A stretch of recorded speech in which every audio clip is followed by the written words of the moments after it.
د افغانستان د ولسواکۍ واکمنۍ د ولسمشر تازه مرکه محمد اشرف غني په نوې مرکه کې څه ویلي؟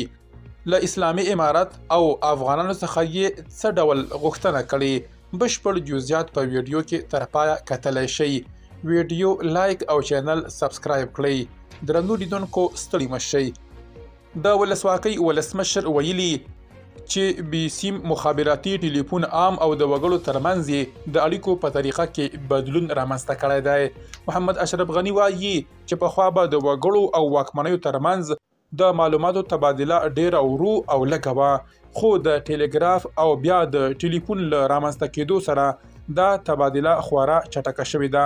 نوموړي څرګنده کړې چې پخوا به د یو پیغام رسیدل اونۍ او ان میاشتې وخت نیو، خو نن سبا انسانان کولی شي د یو کلیک په وسیله له نړۍ سره اړیکه ونیسي. نوموړي دا پرمختګ د مخابراتي زیربناو د لویو پانګونو پایله بللې ده.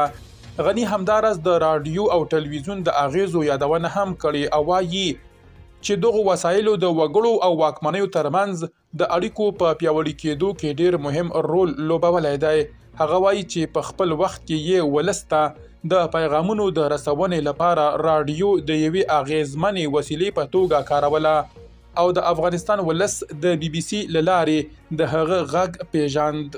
نوموړي خبرداری ورکړی چې اوسني مخابراتي سیستمونه او ټولنیزې رسنۍ له ځواکمنو ګواښونو سره مخ دي.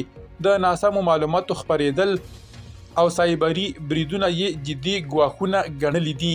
د غني په اند نن سبا میلیونونه انسانان پر دروغو باور کوي او دا وضعیت کولی شي ټولنې له کړکېچ سره مخ کړي. ښاغلی غني ډیروي انسانان باید پریکړه وکړي چې له دغو بدلونونو سره څنګه چلند کوي.